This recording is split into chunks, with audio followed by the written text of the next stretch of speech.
episode 32. Hey everybody, welcome to Into the 99, where we have 99 cards, cause Commander's number one. I'm one of your hosts, Sherman. I'm Hope. I'm Daniel. And I'm Brian. And today we have no sponsor, but I'm hoping for Wendy's, and I'm gonna plug this in every single time because I really love JBCs, so no debt from me, guys. Anyways. Sponsor us, please. Anyways, so today's topic is an interesting one. We always have this discussion before we sit down to play games with everyone, and that is, what is the power level of your deck? Yeah, and how do you rank the power level? And honestly rank it.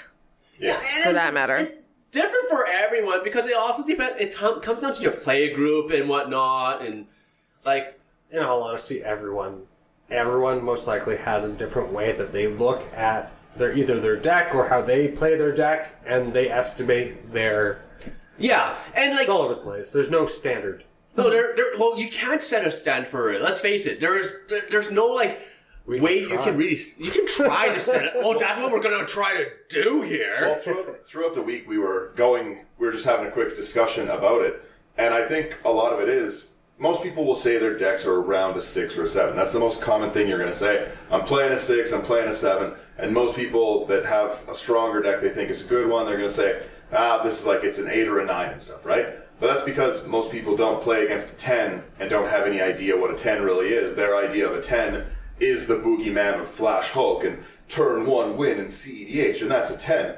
So most people don't play at that competitive level, so that's just what they say is the highest level, and mine's not that strong, it's a little lower. But not everyone can have a 9. Yeah, not everyone can have a 7, and not everyone can have a 9 if it's a little bit stronger. Yep. A little bit stronger does not automatically mean a 9. Yeah. 10. You know? For that matter. So where are all the 5s at? Well, I think it's 3s. That is an interesting thing I also mentioned when we were talking about it, is that I've never heard anyone refer to their deck as anything below a 5. No one... Oh, I have, just because I build the janks. But like when you're sitting down and stuff, no one's often like, I'm playing a 2. Yeah, that's true. It's always, I'm playing a 6 or a 7. Every deck is a 6 or a 7. Yeah. No matter what it is, like, it's just the... Well, because, like, I think that in addition to people thinking, this is just, like, my average going to the game store deck... just my fun time deck. I think in addition to that, nobody wants to say that their deck sucks. Nobody wants to be lower than a C, you know? But it also comes down to honesty. Like a C minus. I make some C minus. I make some junk decks, and I love them. Yeah, I literally just made a junk deck, and I love it more than you could possibly imagine. My Linden deck, not very good, but it's fun. No.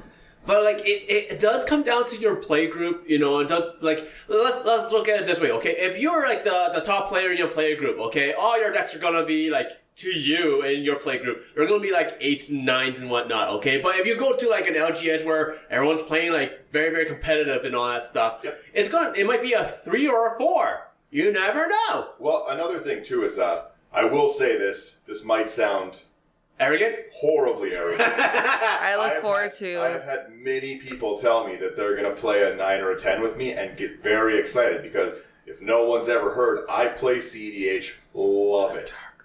I do play the Dark Magics, and I've had a lot of people tell me that they're bringing out somewhere like, I'm going to bring out an 8 and 9. I'll be like, I have like a tier 1, like a top tier competitive deck. They're like, I'd love to play against it. And that's not it. I'm bringing a baseball bat to a toddler at this point. Like, these are... Oh my god. They stand from the table and they walk away. These are overkill games and stuff. So, like, I understand that, like, again, like...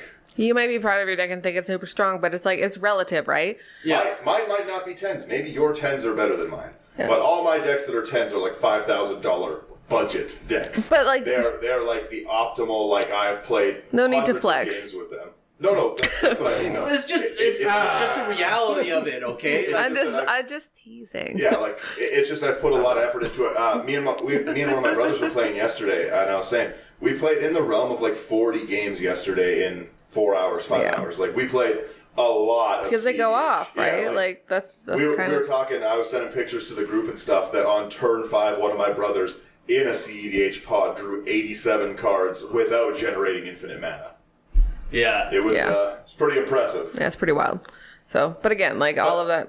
But that's just it. Like I think the reason for the deck. Sorry to interrupt you there. Rude. But the reason that people ask that, I think, is not so much because they actually care what's in your deck or what your deck does. People are asking what kind of an experience are you looking for when you sit down to play. Are you here to play fun and stuff? Like, do you want to just mess around with your friends? Do you want to sit and have a conversation after a long week of work? Like, what are you looking for? Like some nice slow battle cruiser magic, or do you want to see me combo off? Like, Yeah, on turn 3, turn 4 kind of deal. yeah, that's what I mean, right? Like, what are you looking to get out of it? And stuff? Yeah, like, can I bring out my group hug deck, and whatnot instead of Chill fun times and see people's decks go off, or like because there's a certain level of like unhappiness that comes with an unhonest approach. Like if you don't approach it with honesty and you say, "Oh yeah, my deck's this is my version of a 4, and my version of a 4 turns out to be Urza because I just didn't put a win condition in it,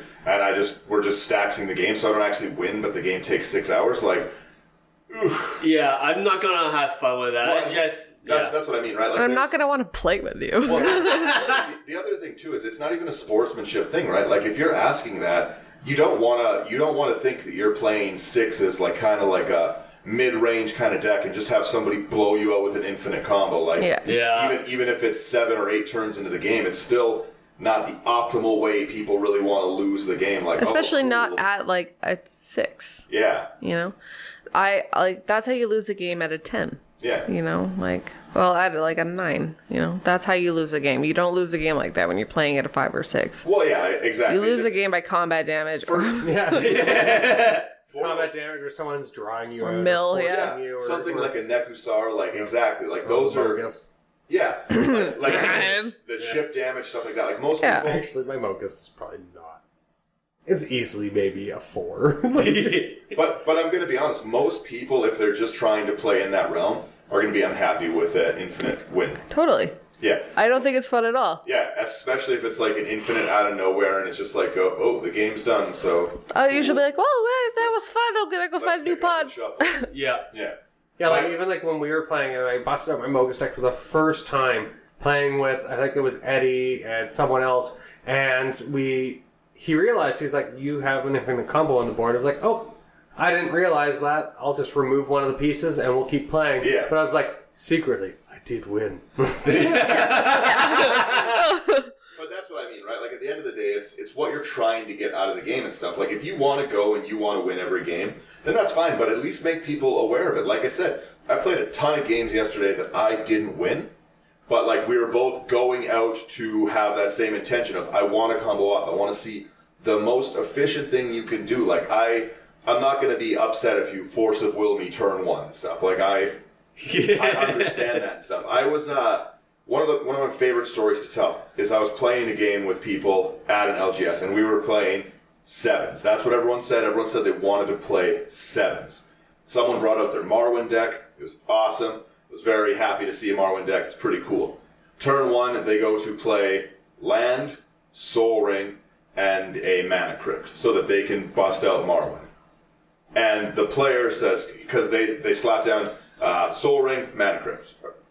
And the player said, no. I respond, Force of Will, the Soul Ring. And they're like, what? and then I was like, okay, like I've never seen that. And then I can't even remember what the other one was. It was a Force of Negation. They Force of Willed and Force of Negation on turn 1, the Soul Ring and Mana Crypt. And that Marwyn deck sat without another land drop for probably, I think, 5 turns into the game. I would have scooped, so like... I've never seen someone look so angry, holding cards and just discarding elves. They looked furious. And it was, in my opinion, one of the funniest things I ever saw. But it really lends into this topic of, don't do that. Don't be the person who, like, I'm going to like, we're going to play some, like, pretty mid-tier Magic. And it's like, all right, cool, turn 1, Force of Will. Yeah, that's not mid-tier. I would have countered one of those, but not both. On turn 1? Brutal. How much mana is that on turn 1? 1 second.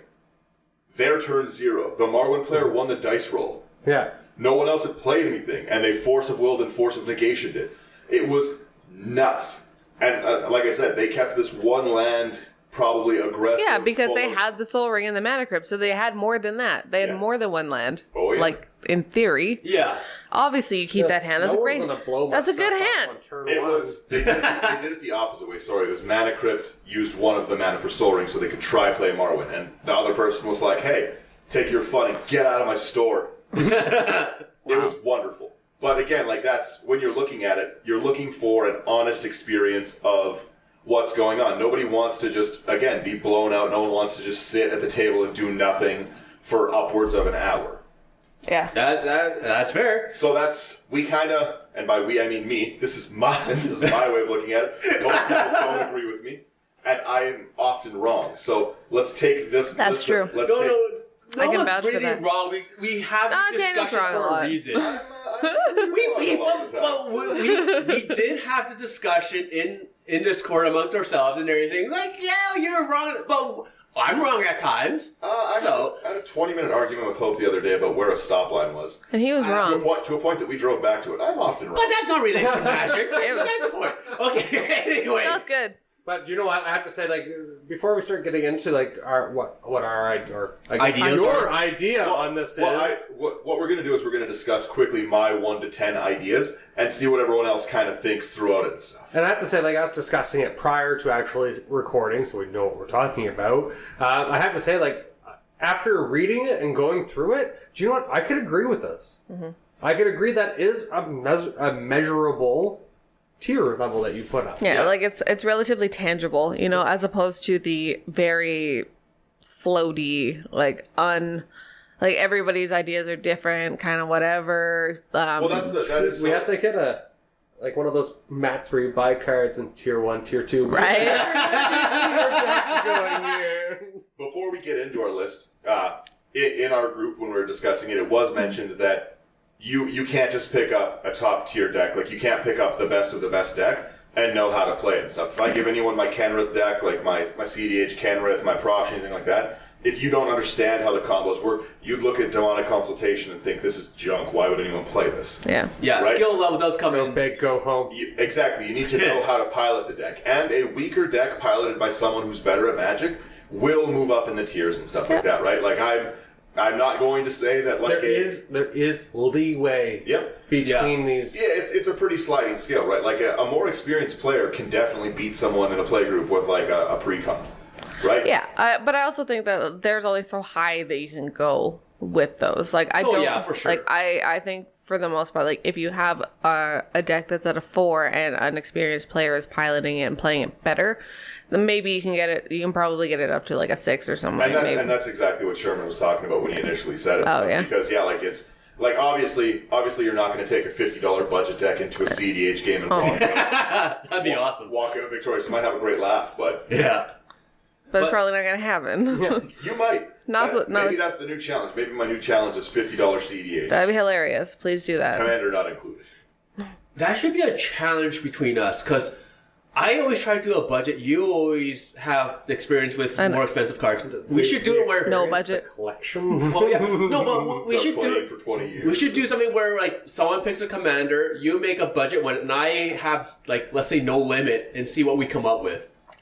That would be hilarious because Sherman's never had no limit. It's true. He had self-inflicted limits. Even when you guys tell me to make a deck with no limit, and then He's I like, make I it. made and you guys are like, every why card did is you make it $1.57. Yeah. Why do you guys make this with $100? 30 years to take out this debt.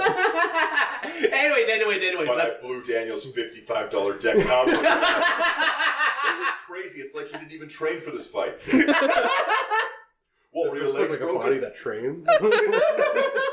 Okay, anyways, let's get to the topic here. We'll get right into it and stuff. Take us away. Okay, so as we're saying, like, we're just looking at the decks, we're just looking at the cards for the power level. Skill level has nothing to do with it. So yeah, okay. So player level and skill level, not anywhere's in this. Yeah, this is just raw deck. If you're looking at a deck online, what are we judging it on? So for tier 1 and 2 is mostly like a deck that where you're fooling around or self-expression. So we're gonna say most jank decks, not all, most jank decks and budget Sherman decks. really can wants follow you. to. Sherman really wants to emphasize that not all jank is bad. Well, not all jank you is guys- weak. Yeah. Well, you guys, like, I have 10 decks total so far, and of those 10, only 2 of them are non-janky. The other 8 are janky, and you guys know I can stand toe-to-toe with people. Yeah. So, Absolutely. but yeah, so most jank decks and budget decks that, you know, like, you're self-expressing yourself, okay? They might not have a real path to victory, so... like you'll have like group hug decks. Like some group hug decks literally have no win condition. My group hug deck, that doesn't have a way to win except approach the second sun. I think that's the only way you can win, and you basically have to be asleep because I'm usually giving you 15 mana. Yeah. Yeah, and I think my win con of my group hug deck is, hey, I have 40 life. Yeah, like a Felidar Sovereign kind of thing. Yeah. So, you know, it's just things like that, you know, like a lot of budget decks at times when like people are like new or they're inexperienced or they're just trying to play around with things. Well, or even learn a commander, right? A lot of times when I'll put a commander together, I will try like a more budget deck, and I'm like, oh, this is super fun. I'm gonna upgrade this commander to something. My Norn deck started as like a $60 deck, and then I just like started putting more and more nonsense in it because I was like, it's really fun to bounce Norn. Yeah. That's just like my Omnath deck, because I just took all the big green cards out of my binder and that's exactly it. You know, you kind of just jam things together. You don't really have you either just like to commander or you like to theme. Like I said, like you want to do like just a budget soldier deck. Somebody messaged me on the Captain EDH page and they asked me to make them a Kithkin tribal deck. So I made them it's $101 budget Kithkin deck. So yeah, like I just, you know, there's definitely interesting ways to build stuff like that, but they're obviously not going to be the top tier, right? You're going to have fun, you're going to play with your friends, and this is the fooling around self-expression. Yeah, this is like super ultimate casual kind of deal, right? So like, you know, like some example commanders are things like Isamaru Hound of Kanda. Okay, it's just like a 1 mana like legendary hound but has no abilities. Yeah, I think it's just a generic It's just generic. I don't know why it's rare. He's a good boy. It's expensive too for some reason. Because he's the goodest boy. Because it's like, I think it's like a $2 card or $3 No, it's card. higher. Is it? Yeah. He's a good boy. It's like more like a $10 card. I guess fair, but a lot of those older cards aren't like Yeah, that's true. they're not commonly around everywhere. Yeah. But yeah, like this also is going to be your Feldegriff deck. Your again, like I said, your Kenrith group hug, Kianos and Tiro, like those. Your general group hug thing. You're just Don't like you you're assume my just. tier? But it's like you're just out here. You're doing you. Like nobody's looking at you as like the threat at the table. Nobody just having a good cares. time. Yeah, you're You just might play Golos group hug. If I say Golos, I'm not assuming group hug. I Neither. assume every Golos deck is trying to Maze's End. Yeah, I think every single Golos deck is a Lance Matter deck, and if it's anyone not, who's I'll be like, trying to oh. Maze's End isn't playing Golos right. Oh, I'm not playing it right. But it's just like, you know what I mean? Like every single time I see Golos, that's my thought too. But I've also been like conditioned to think that. Okay, so that's like basically tier 1, tier 2. A tier 3, I'd say, is like precons, like the precons, and then pretty self-explanatory, right? It's just your intro. You can play these against most people. They're still okay. Yeah, or you put it like you have like the tier 1, 2, but you put a little bit more thought into it. Yeah, you know? exactly. You focus that jank. You increase your budget $25-$26, like nothing crazy. Yeah. It's still low on the power level, but you've started to upgrade your idea. You've taken some cards out. You've made it function a little better. Yeah. So and then like from there we're going to go into the tier 4 and 5s. So 4 and 5s, easiest way to look at it is The higher precons, I'd say, like Atraxa. Yeah. Atraxa out of the box is a strong deck. Oh yeah. Kalia out of the box. Kelly out of the box. is a strong deck. All of the Commander 2020 Kelly decks, out of the box, like strong decks. like Brian did a little like, 2020, yeah. but like that deck out of the box still like I played that deck out of the box as archenemy and still almost won. Oh, but Kalia is the aggro. She's just off the guard. Yep. Yeah, so you it's want still- to swing, right? So it's still relatively powerful because even if like you can add Well, like better it does say, angels, like- it's like you can add better angels, you can add better dragons, you can add better demons, but the fact remains like even It out of the comes box, pretty good. out of the box, yeah. you're still dropping creatures that are 4/4s, 5/5, 6/6, 7/7, 8/8. Like they're still gonna Well, be able to the things bap. that are made for Commander are always going to function good in Commander, realistically. Like even take the weakest one of the Eminence commanders, which in my opinion is Arabo. By a lot. Still a strong commander. Yeah. Arabo's by no means Edgar Markov, No. but it's still like it's still a really combat good. buff creature. It's a focused deck into cat tribal. It's very, very easy to upgrade. There's lots of ways you can go about it. Like it's still an out of the box good deck. Yeah, like even on like because like it's so like even if you put down throw down a 1-drop, you know, like 1-drop cat, and then like second turn, okay, you're attacking for 4 damage. That's a lot early of early Just like damage. that, yeah. Yeah. Well, even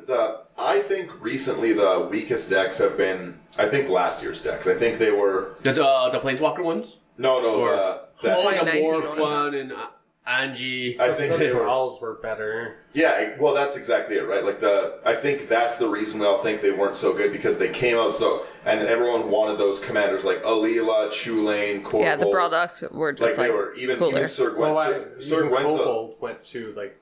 Yeah, Corvold went up to CEDH. CEDH, yeah. well, but that's what I mean. Sir Gwen is the weakest of the Brawl deck commanders. Sir Gwen's an amazing knight commander. Still really good. Sir Yeah. Gwen is a Mardu knight commander that like lets you have basically like a pure steel paladin effect. You can put all your equipment in. Like it's again a very focused deck that's very, very easy to build with the standard set as around. Like they obviously designed a stronger stuff for Brawl to try and entice people. No one plays Brawl. I get it. They It's want just people because to- it rotates. It's annoying. But that's what I mean. They're gonna keep making good commanders. and Yeah. stuff. yeah. But that being said, like the commanders that came, especially the face commanders in the C19 decks, just could not compete with that. You know what I mean? Like, Yeah. Like they're just like you want Savine the Chronoplasm to go against your Alila deck. Literally, they're so. I don't see them so frequently. I see them so little. That's what I mean to say. Yeah. That I forgot what Sabine was called. I could see the art, but I couldn't even yeah, remember the name of that deck. I'm a super like deck upgrade junkie. Right? I have bought every one of the commander decks for every year that I've played. The commander decks are available. I think I missed one when I was taking a break. I have a lot of pre-con commander decks, and I love to upgrade them. I just didn't do anything with the C19 decks because I was just waiting for the Brawl decks to come out. I had already like made like this is my Alila deck. This is my like those are some of our first episodes. Is when we were just brewing. It's those true. decks, Alila. right? It's true. We were made a StarCraft deck. so excited about those decks. That's so long because- ago. Yeah.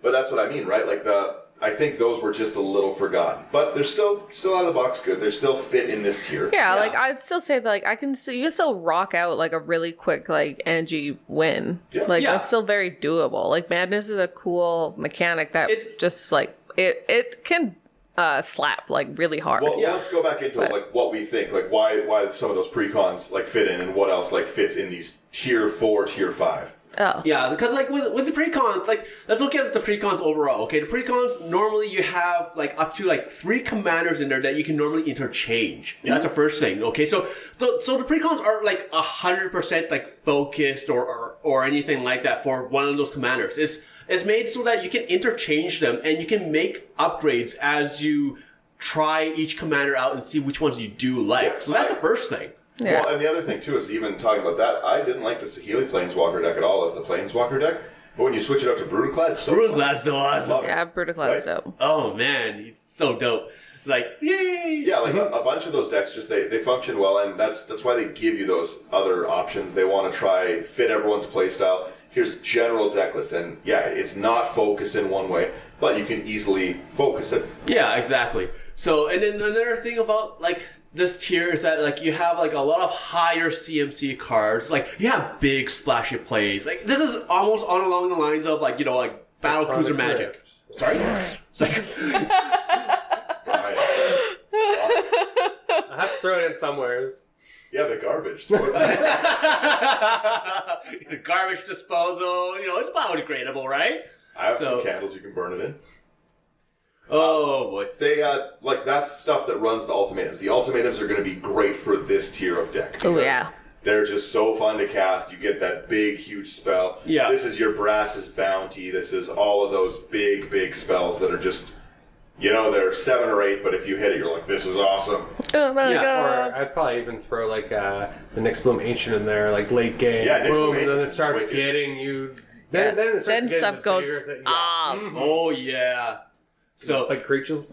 yeah, but like Oh hell yeah. overall though, like when it comes to these the path to victory here It's clear, you know? It's clear, but at the same time, you can disrupt it very easily. Yeah, you can stop the overwhelming stampede. You can stop the I'm going to fireball you for 40 and stuff like that. Damnation, all of the creatures that are coming at you. Yeah, Yes. exactly. Like Brian. board wipes. A lot of these decks are going to have. God, then. A lot of these decks are going to have win conditions that are creature centric. That are Yeah. I'm going to try attack. These are going to be your Voltron.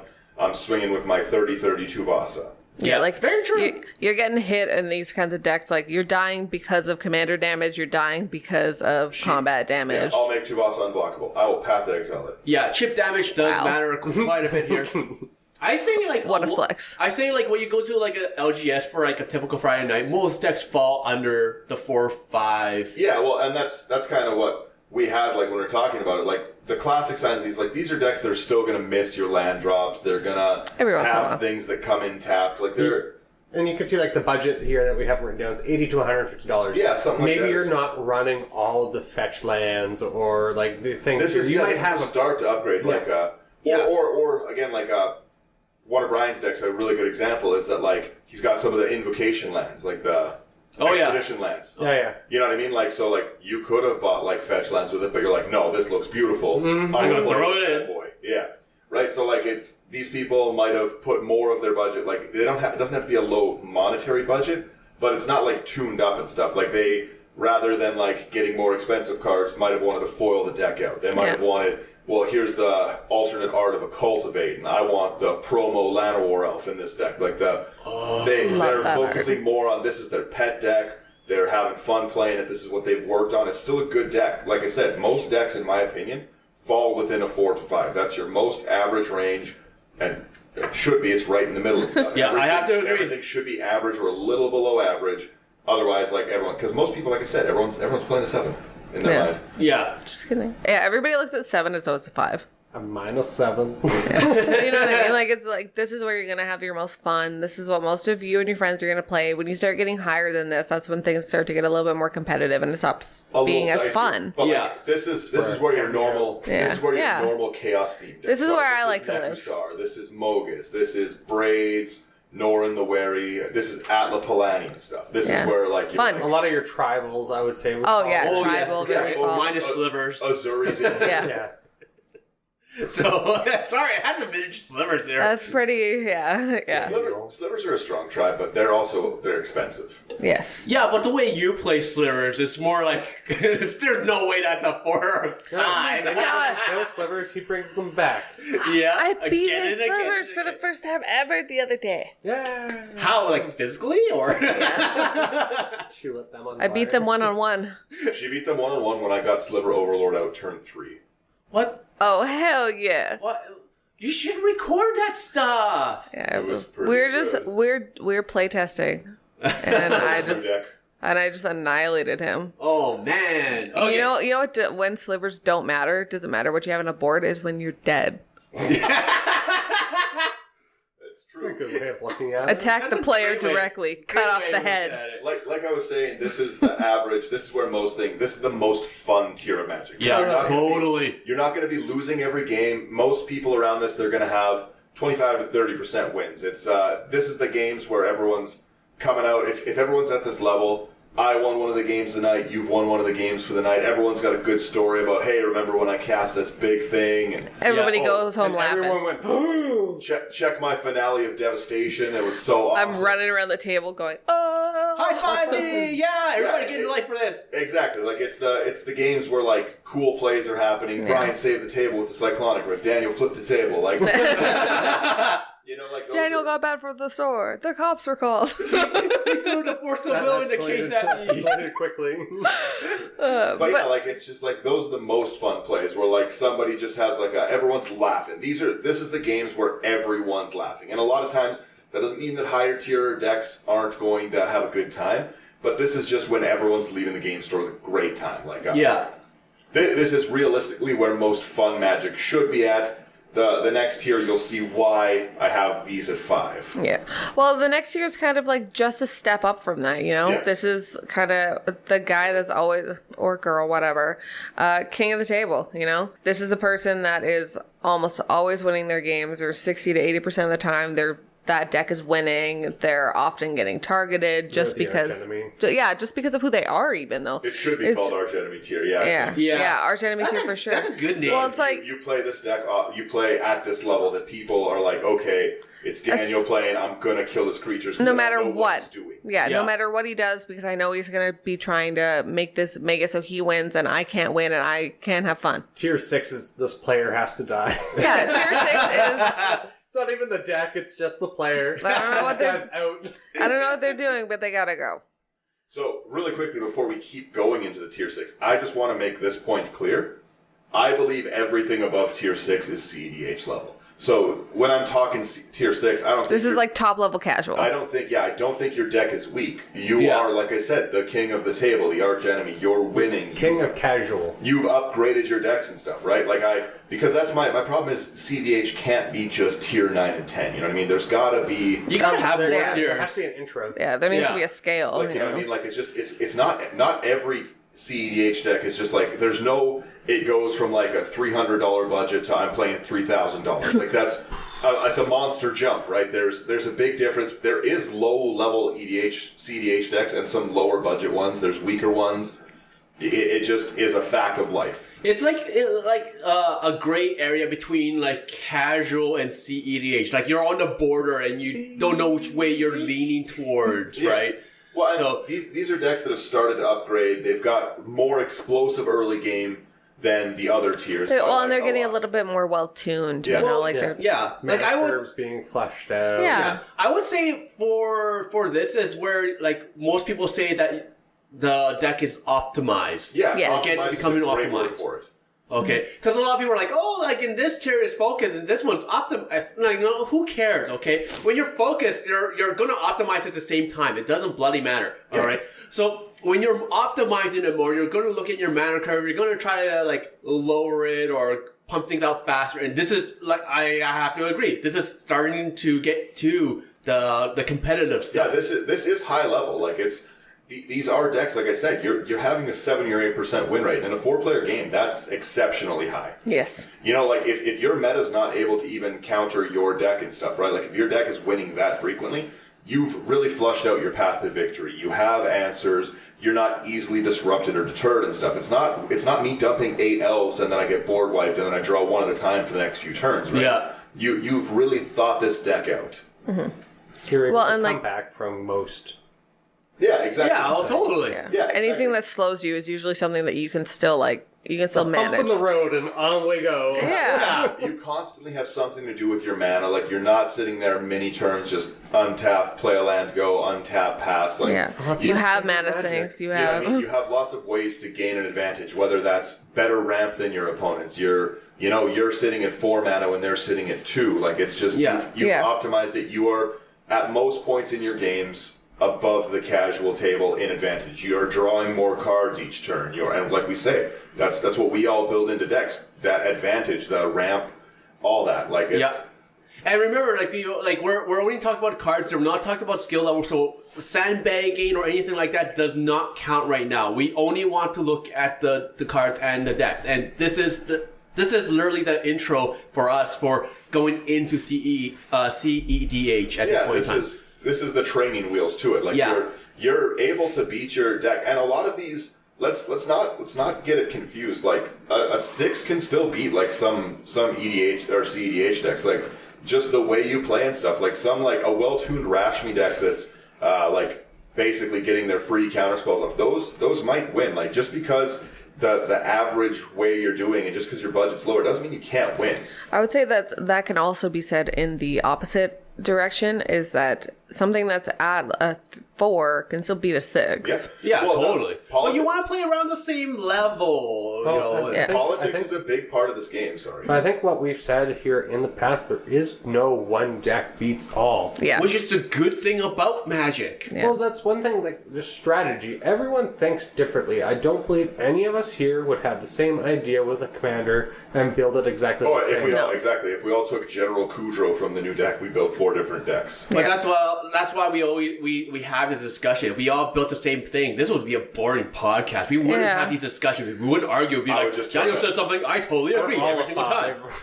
I would just run around the table talking into all the microphones. What do you think, Daniel? Well, I actually agree with Daniel because I think he's totally right. Wow, Daniel, you're so handsome. You know what, Daniel? I think your opinion is right, and your muscles look big today. Along with other things. But yeah, so that's with it. That there's always going to be something that either your deck A did not prepare for, like it playing to your meta is you can't prepare for everything. Yeah, exactly. You can be a deck might be a king of the table level deck. Like, you know what I mean? Like a great example, Locust God. Locust God can really smash people and stuff. It's got aggro, it has counter and control, a lot of wheel and deal. A Locust God deck can beat a lot of, like, that can be the king of the table deck. But you bring that to my Massacre Girl table where I'm sitting there board wiping every turn and everything's getting -3/-3. It doesn't work. My Massacre Girl's deck sucks. But if you're playing... Sure does. If you're playing... I agree. If you're playing 1/1 beaters and stuff, and I have like all these things out that make everything like a -2/-2, you're in for a bad time. Yeah.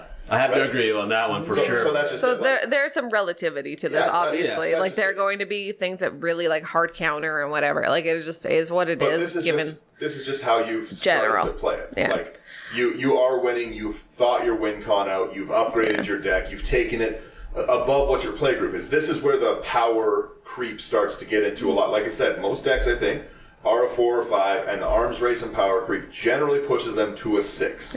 Yeah. Well, and people that kind of hit a 6 might also start to develop interest in maybe pursuing something like CEDH. Yeah, I want to make my deck a little strong. Yeah, they want to like go down that road a little bit. Or even bring it back so it's more fun. Yeah. 4 or 5. And like we said, we're not talking personality, but you might sandbag the deck. Hope talks all the time about how she wouldn't cast Iona because she didn't want to wreck a game with it. Yeah. Oh, yeah, totally. Well, yeah, there's always ones where you're just like, sit down, slam out a game, and you're like, that was not fun. Yeah, but that's the thing. It's like I focus so hard on having fun when I play Magic that I sandbag so hard all the time. Oh, yeah. It's just not fun. Unless sometimes I need to just Eldrazi slap people.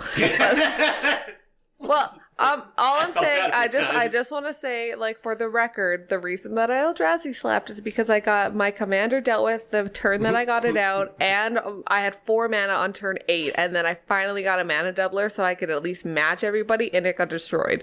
So I was like, everybody needs to die. Everybody needs to die now. I was pissed. So I was just like, you know what? All right. Okay. Time. I don't even remember what I was going to say. I gotta love it. Okay, so let's go on to tier 7 here. Oh, yeah. So tier 7, like, is pretty much where CEDH starts. Yeah. Okay? So 6 is, like, like we're saying, king of the table, arch enemy, and all that stuff. But now we're going into, you're actually trying to get into CEDH. Okay, You're trying to win. This is... Now the focus is more on winning than it is on your play group having fun. Yes. Yeah, and like let's face it, this is where the salt starts. Well, you might have fun still playing this, and your play group might. But like I said, this is the kind of deck that if you sit down with a average table, they will likely be unhappy that you play this. Yeah. This is where you see the. I think that's fair. Yeah, because like you'll see infinite combos like crazy in CEDH. Okay, a lot of times when I like infinite combos, I'm fine with them. But a lot of people that play tier 4 or 5, casual EDH, most people don't want the game to end that way. They want to... I'd rather be blown out by an attack that's 700 damage than someone like dropping a Basalt Monolith and Rings of Bright Hearth and being like, I'll generate infinite mana. Yeah, and then I'll do all these things and then... Oh, okay, cool. I draw all my cards and I play Ladman. Yeah. And I'm like, well, that was fun and interactive. When you're in competitive, you don't care. I've seen this 1,000 times before. Yeah. But in competitive, you don't care. Like, it's part of the format, it's part of the game. Yeah. Right? Yeah. But if casual people, casual players, they don't like seeing that. They like seeing other ways to win, okay? So it's like recognized, and this is like a low level CDH, quote unquote. Yeah. But in tier 7, you still have like infinite budget CDH. Kind of, yeah, like stuff that's like maybe also less fine tuned. Yeah. Oh yeah, because you still have pet cards in here and you're still working out the kinks. Well, and so like the things that I wrote into it is that these take multiple pieces to get to the point. They don't have a ton of tutors in to achieve it, so you're not running everything that you need to get to it. but you still do have infinite combos. You can generate, you can interact. You're going to have win conditions, but these are going to be sorcery speed win You probably conditions. have like your mana fixed by this point in time. Yeah, exactly. Oh, yeah. It's And you're willing to spend more money, too. yeah. Like it's, I would say minimal pet cards are in this tier. Less than 15 cards in these decks aren't optimized to some way of what you're doing. Like they're going to be doing something. You might still be running Vicious Shadows because you think it's a cool interactive card. You haven't super dropped your mana curve, but You're hard casting instead of trying to cheat things out. yeah, exactly. Yeah. Like you still are doing big things, but you're doing big things sorcery speed. It's slower than instant speed. It doesn't change that you're still trying to generate a ton of mana and stuff, but it's going to be slower than the higher tiers. That is the biggest difference between 7 and the top 3 tiers. Is just the speed at which you can actually win. Yeah. Yeah, like you can think of it like if you're looking at something like Modern, for example, okay? Like if you're playing like casual Modern decks, then you're playing janky stuff, you're playing silly stuff that you would never see in a Modern tournament, okay? The moment you start getting into a Modern tournament, you start playing like actual tier stuff, and you actually have to put money in. Fetches make a difference, okay? Certain combos make a difference. If you go infinite, no one cares because you're used to it. Well, honestly, like the big thing with a lot of these decks too, that you just kind of touch on is land. The land base can make such a This big is where difference. you start to upgrade your land base. You're going to be running pretty much exclusively shocks. You're going to be running that kind of stuff. You're not at the dual land budget yet, though. You're sitting there, and you have your fetches. Some You might still play like with Evolving Wilds or Terramorphic, but like in the end, like do they even bother playing with that stuff in CEDH? I don't some even of think. it. Yeah, it doesn't matter. Like especially like a lower tier and stuff, like a Is tap. there like a 3-color or something like Yeah, that? exactly. Yeah, that's true. Tap for 1 or 2 turns isn't like these are decks that are trying to win within the 7 turns if they're not interrupted. They can win pretty easily, almost out of nowhere. But it's still, like I said, a sorcery speed. They're going to generate a ton of tokens. They're going to have an infinite combo. This is your general lab man strategy where you have a draw trigger on the stack, you have lab man out, etc. Mm-hmm. So, like, one thing I want to point out here at the same time, like, a lot of people that are listening to this, they're probably going to be like, oh, yeah, but, like, my deck can win on turn 4 consistently when I fishbowl and all that stuff. You know what? It doesn't matter, okay? Like, if I'm playing a mill strategy or a stack strategy, I'm not going to win on turn 4 or turn 5. I'm going to win on turn 10 or 11, but I'm going to prevent you from winning turn 4 or turn 5. Yeah, okay? These are decks that are going to, like I said, they're going to have their answers built in. They're going to be working on stuff, but at the end of the day, like, they still have some pet cards. They still have some things they know they should take out. Yeah. But they haven't taken out just yet. Oh, totally. So that's tier 8. Now we're getting to the really high stuff. No, that was 7. Oh, wait, 7. Yeah, was sorry. 7. Tier 8. Is Sorry. the second tier of EDH. Yeah, this is where we're starting to get into it. So with this, okay, second tier, this is where you're actively seeking the path to victory from the time on. Yeah, like from turn 1, you're ready to go. Like you're looking for something to get out early play, something to either stop me from winning or stop you from winning, right? You're going to have the answer to decks, but you have 1 or 2 win cons built in, and that's what you're going for. Yeah. So, go Oh, ahead. yeah, sorry, I was just going to say, like, these are going to start to run dual lands. They're going to most often have the fetches for deck thinning, and they will win uncontested within 6 turns of the game. Win conditions still have sorcery speeds, but can interact and respond to with spells. They have less than 3 pet cards in these decks, and less than 8 permanents deck-wide will enter tapped. At least 10% of the deck is going to be dedicated to drawing or tutoring cards, and you're trying to get to that answer. I guess I have a single question. When you're referring to dual lands, like, are you referring to old? Yes, like the Old real school dual lands. Like you have bought like a Savannah, you have an Underground Sea for this deck. Yeah. You're not Just playing. want to clarify that for anyone. Yeah, else you're not playing the dual You're ones still, where it's you're like. still doing shocks and everything, but like you've really tuned your mana base up at this level and stuff. This is going to be expensive. You're still winning a lot of games. All, like I said, 7 and above, you're going to slap a normal table, no problem. Yeah. It's not even. 7 and above, you'll slap a normal table, no problem. Yeah, because like you've already worked out like fixing your mana and all that stuff. right? Well, and you know the lines of your deck. You know that this is what you need to get. You know that if you're going to be Court of Calling, the answer is this. You need to get this with this tutor for this situation. You're going to have the deck's whole strategy has answers that you can find. Yeah. So, or like if someone does something to this one thing that you need for your strategy, no problem. You already know what to grab for next. Like you guys have seen my Yisan deck. I have the you have different lines of where you need to go. Yisan is a competitive commander. Yeah, so like I have my Song Tribal and I have my actual more competitive Yisan deck where like you take out one part of the equation, no problem. I grab another part of the equation. There's multiple answers, right? Yeah, exactly. But I know what I'm going to grab. The first card I'm going to grab every single time. The second card I'm going to grab every single time. What combos with what, and if you remove something, how devastating it is. So yeah, that's basically our 8. Pretty self-explanatory. It's just a slightly stronger CEDH deck. 9 and 10 is where things really, really get dicey. And like I said, a 10 is... We'll talk about a 10, but most people that say they have a 10 or have played against a 10 have not. Let's just get that out of the way. You're not I've played against a 10. LGS, and if someone's bringing a 10 to your LGS, they are the least popular person you've ever met, and no one wants to play with them. I could agree with that. You know what I mean? Like, nobody... My brother brings 10s out to our LGS, and my brother sits there and does what he calls prestiging, where he wins in 2 turns, and then he just picks up, shuffles, and on his next turn, he starts playing. He just lets people attack him without cards in hand.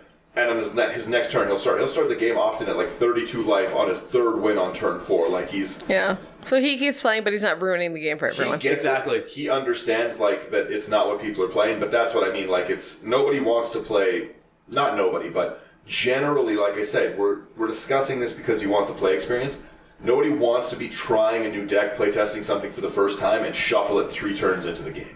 Yeah. You're not really testing anything at that point in time. Yeah, testing how well you can saw shuffle. 3 lands. I've said that more than once, where I'm like, well, I'm just gonna play this again because I didn't really play it. Yeah, that is one thing I do. If somebody does play this deck level, just be like, awesome, you won, we're going to continue the game. Yeah.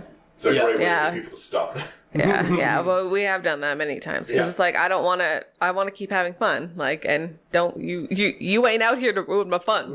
So, my version of a tier 9 is a deck that's extreme focused, and it can generally win with an ideal hand or semi-ideal hand. It will win on the first 4 turns unless someone disrupts it, or it will have enough out to disrupt other people from winning. This is your high-level Urza and stuff. Urza doesn't win fast, but Urza stops everyone from playing. You know what I mean? Urza gets that static orb out and like the stasis stuff like that out, and that's totally fine. Everyone else is locked out. They might take 10 turns to win, but no one else is winning in that time. They're packed with counter spells. They're in the position they need. You're either winning or someone else isn't winning because of what you've done. Yeah. Yeah, which is just as valuable. Somebody else not winning is the same as winning. If somebody else isn't winning, that gives you time to win. These decks are packed with instants that are going to answer and interact with what your opponents are doing. This is your, like, Autumn's Veil. This is your Force of Wills. All that kind of stuff. Like, you're going to have counter spells. This is the tier that, like, you're not just going to sneak. You're not going to hard cast a win con in this tier in an average game in the 4 because people are packing answers for it and stuff. There's removal galore here. I would say these decks have the ability to win at instant speed. They must. And they also they have 20% of the deck is dedicated to mana ramp, tutors, or drawing. Mm-hmm. Easily. At a minimum, they have 20% is ramping, drawing, or tutoring. Yep, that makes sense. You gotta be able to either look, go search, or draw into... Or have the mana to do it, exactly. Yeah. Oh yeah, that would be the 3rd. And then, yes, our top tier. What do I consider a tier 10 EDH? It's, The dark magic. The dark! Yeah, what is the dark magic? The darkest of magic. Okay, so basically these decks can win out of nowhere within the first 3 turns. Kind of easily. They will, they have the ability to generate infinite mana That's speed. the point. Yeah, you know, and then they can draw, it. like, everything in, like literally infinite mana, infinite draw. I win within the first 3 turns. Yeah, either by using the mana to cast your win condition, or by like lab manning or something along those lines. This is the dreaded like tier 1. I'm gonna gemstone caverns with my Flash Hulk and win before things out. Like this is your you want the game to go fast deck, you want to win. This is your highest budget CDH. Like, I understand that, yes, not everything's a high budget, but like this is where you're going to see all of the cards that are not at normal. Like, you're going to see Tabernacles, you're I was going to see say, Candelabras. like, I was gonna say, play like that kind of almost kind of requires a higher budget, though. Because, yeah. I don't think there is a budget anymore. You're not, Yeah. you're not coming to this tier with a cancel. You're coming No. with Force of Will, Force of Negation. Yeah, Stifles the and new whatnot. the new Commander one that lets you. Like, you're coming with things exactly like you said. Stifle is like a must-have at this, and it's just unplayable in the lower ones. Like, who plays Stifle against like a pre-comp or something? right? Yeah, But, no one does. But like these are things like we said many times before. Typically, when the cost goes up, it's for speed. Yeah, you're gonna have your split second stuff. This is like your Angel's Grace, your delays, like that kind of And stuff. like your lands are not coming in tapped. You're not suffering for that. Like the lands that you have that you actually need are not coming in tapped. Yep. Yeah. Like there are. Well, speaking of the lands too, you're not running a 2-to-1 ratio in this deck. No. You're running 28 or 29 lands. Your CMC is exceptionally low because you want cards on your first one. Like, you're going to be running 31 drops in this deck, like 1 or 0 drops. This is where Mana Crypt and like this is where your turn 1 like Soul Ring, Mana Crypt, Mana Vault is coming into play, or like And it happens your often. Mox your Moxes, like those are coming in ready to go. Yeah. Like these decks are going to run your tutors. This is where a Lionized Diamond infinite combo is coming into play. This is a Grim Tutors hitting the board, or you have the Black Tutors. Like, that's why people play Timna in the Thrasios and Timna. Most people don't realize it's not for Timna in any way. It's for the Black for the tutors, so that you can generate infinite mana into her Scry Draw effect, right? Like, this is the fastest deck. There's no fun built into Yeah, I was deck. gonna say there's no room for joy here. This is everything is dedicated to winning and like an No answer pet to cards. someone else. Yeah. No pet cards. It's just at like all. in service of the cause, and the cause is I want to win, and everything is like And that's the thing. is to serve that, like to like lead you up on that like uphill like strike. A lot of people only think, oh yeah, it's going to be a Thrasios and a Timna. Like, a lot of people say that. A lot of people don't realize that like Kenrith is in this tier. Una, Queen of the Fae, is in this tier, because you're attempting solely to generate infinite mana, and then it doesn't matter if somebody, once you've generated the infinite mana, You don't care. unless you're holding a time stop, it's not going to happen. If I turn 2 generate infinite mana, you can counterspell Una all you want. I'm just going to cast it and exile everyone's deck and then pass the turn. Yeah. Like, it's just at a certain point, there's going to be no Coming back. responding to my Una. The same with Kenrith. If you can generate infinite mana and get Kenrith out early, that is everyone draws their deck out. And someone's like, well, I will counter it, I'll stifle it. And it's like, great, I'll add 1,000 more draw triggers, 1,000 more draw triggers, 1,000 more draw triggers. That's when I was talking about Kinnan, the Bonder Prodigy.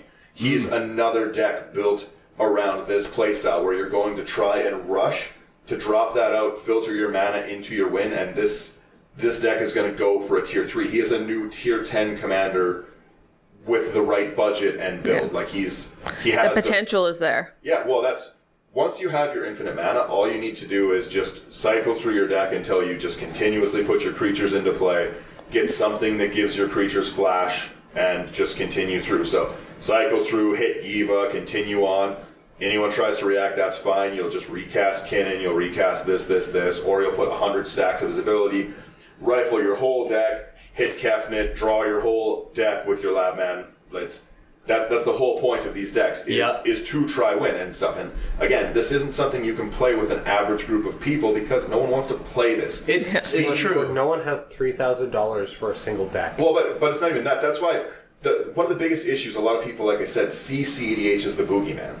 And it's because no one really plays it. There's many play groups, and a lot of the play groups that I've seen, might sound offensive to people, play at the 7 or 8 tier of CEDH, because there's no point. Why would you spend $5,000 on a Kenrith deck for no prizing? There's no tournaments, there's no GP for CEDH, right? Like, that's what are you going to win? Like $15 store credit? Yeah, that justifies the Volcanic Island. You know, So right? true. Like, there's Only another 800 Friday Night Magics to make my money back. Well, that's what I mean. Like, it's just like people just don't generally want to play this. Like, it's not. I only have like 4 or 5 people that play CEDH, and that's it. And when we play, like, we jam a ton of games into it, but I can't bring my like CEDH decks out to like the Friday Night Magic again. Like that's because no one would play with you, and that's the thing. Like I wouldn't. Yeah, You guys started playing basically CEDH at our like kitchen table, and I just stopped playing Magic for like a month and a half. Well, and that's Straight just, right? Like it's just there's one thing of like running duels. Like I have a lot of duels I've played for a long time and stuff. I've picked a bunch up cheap. It is what it is. But at the end of the day, like duels don't make a deck. No. No. The other cards do. The other cards do, but what you do with the duels really does. Like, duels don't make a deck. I play, like I said, lots of stupid decks. My Golos has duels in it. It's not very good. I got beat horribly the other day with it. It's an okay deck. My Windgrace runs duels. It's an okay deck. But it's not meant... Windgrace is pretty good. Once again, I would still say that my Windgrace, again, is the 6. If interrupted, I can beat the table and stuff, but it's not... by no means competitive. Like, yeah, that's true. My Windgrace deck should really just be called Daniel's trying to make 5 Field of the Dead. Yeah, it's true. Yeah, but that's the thing is like if I can get rid of Windgrace, if I can get rid of If somebody can exile Field of the Dead, deck doesn't really do anything. I'm going to try Valakut you at that point. yeah, with what mountains? Huh? The Dryad of Elysian Grove. The card that just came out and let me have the second thing to do. It's so silly. What if you get rid of Dryad of Elysian Grove? I don't really know. But that's what I mean. You know what I mean? Like if you get rid of the Field of the Dead, or if I imprison by the moon Windgrace, then you get Dark Depths.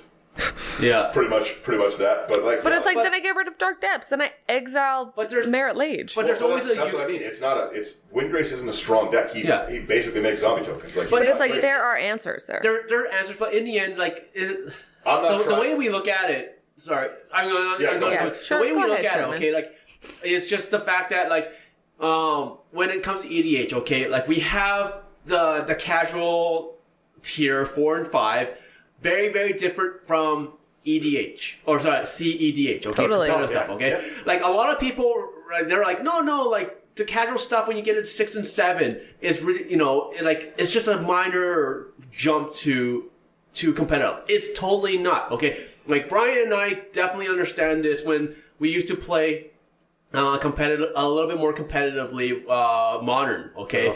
When we played Modern, the only people we could play against were each other. Because no one else wanted to have any sort of because it's not fun. If I bring out like my Asman Company deck, okay, and I'm playing against someone's janky vampire deck, I'm gonna win every single time. Like we've had times where people are like, "Oh, this deck, I could beat you in Infect when like turn 2 if I had the right cards," and I'm like, "Woulda, coulda, shoulda." I don't care. Oh, yeah. In the end, I still won because you don't have an infinite combo. You couldn't answer my stuff. I couldn't answer your stuff, and I won in the end. And people get very, very salty every single time. Everyone has that kind of thing, but like that's realistic. Like, yeah, I could have been the lead actor in Titanic if I was born much earlier, had any talent acting, was much better looking, was thin, was it? You know what I mean? Like sure, I could with a bunch of 100 other. Yeah, every single time I hear, "Oh, well, I could have won," I'm like, "Well, you didn't win. I won." Hope always says, "Well, you didn't," and it makes people so much angrier. Well, it's I'm like, true though. "Oh, well, if You're I like, had "Oh, one I more, could've if done I it." had one more turn," turn. and I'm like, "But you didn't. I had the last If turn." I had $1 for every time if they had one more turn to me, I would have a new house. Right? It's said very, very often. Okay, even I've said it a few times. I'll I admit. said it yesterday. Yeah. Yeah, like we all end up saying it, let's be honest. I said it at least 5 times yesterday at games when Connor killed me on turn 2. I was going to kill you next game, and he says, "Well, You didn't. shouldn't have." Next game, You're already planning a game ahead? Yeah. Well, I needed to at that point. But so that's just kind of not our really, but my. But stupid way. I agree stand by with that. you. Yeah. If I feel like that can stand by as like an This into is the net. measurable. Yes. Yeah. This is very measurable. It makes a lot of sense. It's not like really, really close to each other. Like we split it up quite a bit, and we explained a lot. Like we said, like a lot of people when we've looked at other people's lists, and we're just like, no, we don't. I don't agree with this because of these reasons. Like how a lot of people are like I find it offensive how a lot of people are like power level 1 and 2 guaranteed jank. You know what? Play against my jank. Yeah. I dare you guys to play against my jank. Well, I won't beat you. Yeah, how you pilot it does make a big difference. Yeah. But like that's just realistically, if you're not comfortable or you don't really know where your deck sits, talk about the intention of your deck. Just say like, hey, like I don't really know where on the scale it sits, but like I'm just trying to have fun. Like I'm gonna, you know what I mean? I'm gonna try to play some big spells. Or Hope can say, oh, I'm gonna try to play dragons. Yeah. Like I would not be able to pick up one of your tier 10 decks And play it. Like I said, I would. There's no way. Confused. Yeah. I play. That's like the Gitrog. The Gitrog would confuse me because of the combo. The combo's weird. Yeah, right during the end step for the discard. Like, so it's starting to think about it. Like my tier 4 or 5, I have so many triggers that I'm already missing triggers. Yeah. If I have something that has 8,000 triggers all happening at once, I'm gonna be like, I ran out of fingers. A really fun, quick insight into the Gitrog. The whole reason I made it was to eventually talk about the stack. And like the way that it works is that the Gitrog's ability is that whenever a land goes to your graveyard from anywhere, you draw a card. And the card that you're trying to use is Dakmor Salvage, which has Dredge. You can return it if you draw a card. So you need a discard outlet, and then you dredge. So I discard Dakmor Salvage, draw a land with the Gitrog. In response to the Gitrog's draw, I dredge, and I take the top cards of my deck, put them into the graveyard. But if lands hit in that dredge, you draw. I add an additional draw trigger. So through it, you're constantly throwing you're constantly discarding this into it, redrawing through your deck, cycling through your deck, putting everything on, resetting your deck with Kozilek. And watching Daniel play this, he will just look at his opponent and go, do you want me to slow this? No, he just looks, I'm going to grab my deck, and I'm going to find how I'm going to kill you. Well, that's just it. Like, once you have if someone doesn't have an answer, it is basically just that. You're just going to discard through, because you can constantly reset with Kozilek hitting the graveyard. If you dredge him, he hits. So it doesn't matter if it takes me 1,000 times technically to draw my deck. I'm still going to draw to what I have. It's not infinite. It can be broken at any time. I'm just choosing to not break it and drawing. And it's very, very stack intensive of do this, draw this. The one problem is that you definitely need to make sure that you don't overdraw your triggers. That's why it's so stack intensive, because if I just say I'm going to keep doing it, and just draw, I still have the draw triggers from it hitting. So when I was first learning to play it, constantly was putting 100 draw triggers on the stack, then I would draw my win condition, but the draw triggers would all still have to resolve, and I'd have no deck to draw from. So it's a really weird one, but those are the decks that have, like, they're more using the stack, they're more understanding split second. Like even a big understanding part was that split second doesn't stop the stack; it just stops the ability to respond to the stack at that time, right? So if you sit there and you get something with split second, you can still respond after that. It doesn't freeze the stack indefinitely; you just can't respond above it. Yeah. Mm-hmm. So like that's a lot of things. That's one of the things that people like always forget. It's just like. Once, like, let's say someone Croson grips, and then it's like, oh, split second. Okay, fine. We let Croson grip finish. Okay, now that's gone. You have to stack again. You can respond again. Yep. You know, and like split second doesn't only says that you cannot add to a stack by casting spells or using activated abilities. Trigger abilities still work. Well, and another thing too is I was talking about Una. So there's cards that stop activated abilities from going off and stuff, and you could split second my Una back, and I could, like a really, really good example is Whirlwind of Denial. Whirlwind of Denial is a really, really cool card.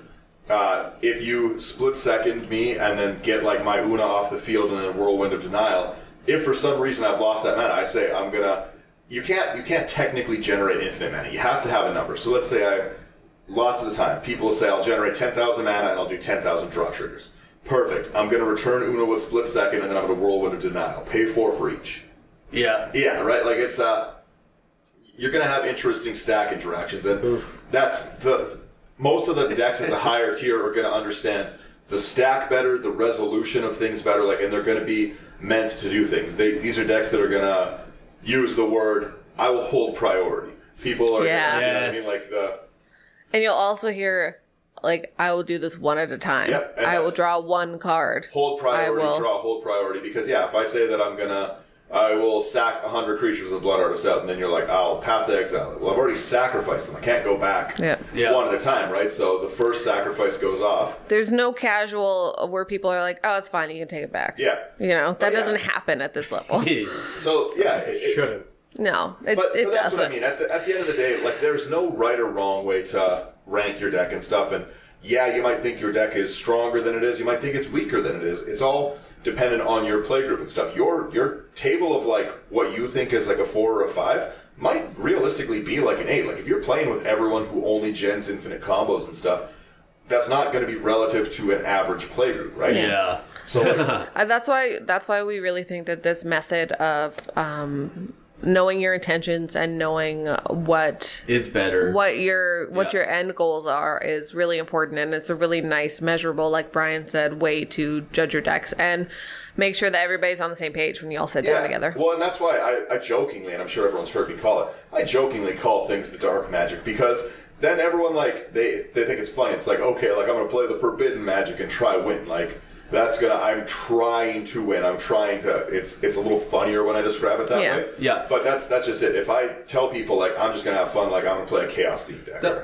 The way salt magic. The salt magic, yeah. But that's the thing. We're adding flavor. I'm salty when I play those games. Like, Salt I love flats. it. It's only salty if I play it against people who are not looking for that experience. Yeah. The way I look at this tier list as well, it's just that, like, Daniel does this a lot, okay? He'll have, like, something, let's say a power level 8 deck, and he'll come in like, hey, everybody, what's everyone's power level? And let's say, like, there's 2 people that are new, and I'm there, and I'm playing one of my jank decks. So it's like, let's say overall is a 5. Okay, he'll still bring out his 8 power level deck, but he'll play it at a 5 power level. Yeah, I'll just fool around. Okay, yeah. And that's why he has this set up as, what experience do you want? It doesn't matter, because he can bring one of his really strong decks and still be like, okay, I'm going to hold back because these 2 are beginners, Sherman doesn't care, so I can hold back and just let everyone have fun. Well, and it's actually funny that you mentioned that, because a lot of times when I am doing that, I'll be like, I'm only going to play my instants at sorcery speed to do this, or I'm going to try and win with some creature damage, or like I'm not going to win until I draw this card, or I'm not going to, I try and fool around. Like, you're looking for the experience and stuff, right? You don't have to take a weak deck to just... To play a Gnat or weak deck or whatever. You can still have your fun. My Una deck, a really great example is, I oftentimes will just try and, like, play Rankle if I'm trying to have fun, because, like, I'll just, instead of tutoring to, like, an infinite combo thing, I'll be like, I'll get Rankle. Master of Prankles. Yeah, he's the master of pranks. Yeah. Pringles. But that's the thing, and like we've said it before, and I've said it before. It's like sometimes if I see that somebody wants to like test a new deck or play something a little bit, a little sillier, a little bit more fun, like I'll sandbag so hard, because like it's not about hitting as hard as you can and being as aggressive as you can, and like it's a game. Like I don't know how many times we say it's a game. Yeah. So anyways, to summarize the episode, just talk to people. Like, have a real conversation. Use your words. Talk to people. The other thing What's too that? The last thing. Yeah, sorry. Do not lie about your decks. Because that is the worst. Yes. If you sit there and you tell me it's a 5 and you generate infinite mana, I will not say anything, but I will play ridiculous salt tier decks for the rest of the night. You will play against my Kefted the Mindful, which has like 60 counter spells in it. Yeah. Unless you're me and like, I generate infinite mana, but I don't do anything with it, and I'll pass the turn. Yeah, but it's like whatever, it's like just be honest about your power level, be honest about your intentions, and then everybody's gonna have a dope night. Well, and because like I said, there's nothing worse than just like feeling like you've wasted your time, because like some people only get. I go out, sometimes we only get time to play 3 or 4 games for the whole night. If one of them is EDH forever. Waste, if one of them's a total waste because I'm trying to play my Riku, my Riku deck that I just put together and only has basic lands, it has 1 bounce land, everything else is basic land. Like, you know what I mean? And I'm sitting there trying to copy Inferno Titans and stuff, like, that I'm hard casting. Like, I get it. Like, you beat me, sure. But, like, you didn't give me a chance to actually like play something with you. Like don't try to play solitaire Magic just because you want to feel good that you win. Like try and match your decks against other decks that have similar intentions. Because you're gonna have more fun than winning all the time. Yeah, and like more people are willing to play with you. Like we've all been there. I same. Even in at our local LGS, I tend to play with a lot of people, and there's some people I won't play with because they did what Daniel said. Like, they lie, you know, like we'll be like, okay, let's all bring out like fun decks where, you know, they're like power level 4 or 5 or something like that, you know. And someone will be like, oh, this is the lowest power level I have, and it's, you know, it's at like an 8. It's like borderline competitive, and we're just like, come on, like, they're that's not bringing out a CDH. This is my weakest CDH deck. yeah, in there. it's like you're playing tooth and nail, and I'm playing, I don't know, something silly like on my withering boon. Okay, Yeah, you're trying it's to not fun. You're trying to play something fun. I'm like, turn 8, I'll Gen Wave 50 deep, and I'm going to sit here and play my. Yeah. This is my Planeswalker travel, so watch me roll dice up for the next hour. Yeah. So, and that happens, and This is my 4. yeah, that's not a 4. That's like, wait, but like, be truthful, because like, if you do that and you do that constantly, You start to build a reputation. yeah, you Yeah. will build a reputation. You People become will the stop. arch enemy not because you're strong, but because you're annoying. Yeah. And you're not truthful. It's just like if you catch someone cheating. Yeah. Okay, and you if You miss garner a reputation for the worst reason. yeah, and people literally stop playing with you for that reason. Yeah. The game's called Magic the Gathering. You can go and do your magic elsewhere. Yeah. Yeah. Like- But that's the thing. Yeah. Like, Go for play me, solitaire on your own. well, for me, like, I would like nothing more than for my reputation at my game store to be that, like, I'm fun to play with and That's I'm how I fair. try to be too. And Oh, yeah. I get that I have a lot of decks and stuff, but like I said, I usually, for people who have never seen me come out to play, I usually bring like 2 full archives of decks. Like, I'll bring You too. 20 decks out. Yeah. And- Well, because then you have something to play for everyone. And if anyone wants to, like, I've had our game store come over to like me and Connor and be like, hey, like, this is like a new player and stuff. They're looking to play some competitive games. So I'll be like, oh hell yeah, right? Yeah. Like, we'll get into the competitive games Yeah. for sure and stuff, right? But it's I bring out something kind of more for each of those levels, and I can have those conversations. I'm very upfront with the like, hey, I'm going to play this, or like I'm going to play my Slimefoot deck again. Not a super good Slimefoot deck. Like it's full of the fungus and stuff. Like I could make it better, but. It's just I wanted it's to fun. go. It's mushroom travel. It's Yeah. fungus and sapling. I don't know what else to tell you. I like it. I like the fact that like the owner of the LGS that we go to, he's like, look, there's this new person, you know, and can you guys play with him or her or whatever, and they trust that we will be fair. But he Yeah. also knows it's because we communicate, right? And that's Yeah. that is the biggest thing. At the end of the day, it is just that communication. It's so important to be able to just say, like, this is what I'm going to do. This is the experience that I'm looking to have. Do you have something that can match it, or do you want me to maybe play something that'll match the experience you're looking to have? Yeah, exactly. So Because, yeah, at the end of the game, it's sure, like, a lot of us, like, spend a lot of time Magic-wise, but at the end of the game, like, end of the day, it's just a game. Yeah. It's just something we're looking to do with, like, our buds. Like, no just matter relax. no matter what tier you play, like, you're just looking to play with your friends, or you would just, like, sit and play, like, Arena and never go out, never interact with people, or you'd play, like, MTG online.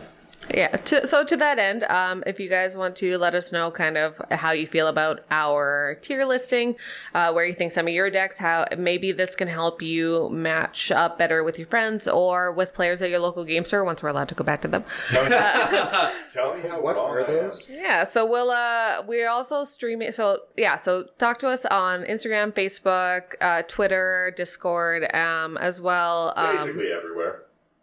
Yeah, we're getting to that point Wednesday where nights. Yeah, Wednesday nights at 5:00 Mountain Standard Time. Oh, we are also- streaming games. Also, reach out to Brian. We have been having guests on. It's very, very fun. You can interact and see the different play styles we have in the group. Yeah.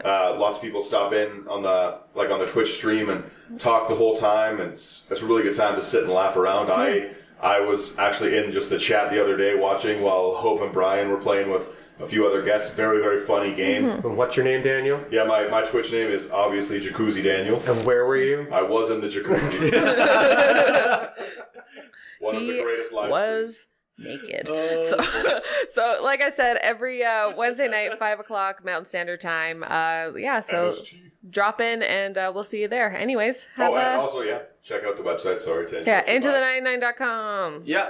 So we got we have articles that we're making and we Yeah. post them and whatnot. A So whole bunch of new content is coming your way. yeah, so we're working hard. things for are you coming guys. down the pipes, y'all. Yeah, some of us have nothing going on right now with this quarantine stuff. Yeah, so with that in mind, you guys have a great rest of your weekend and into the week, and we will see you next Sunday. All right, catch you Yeah. later.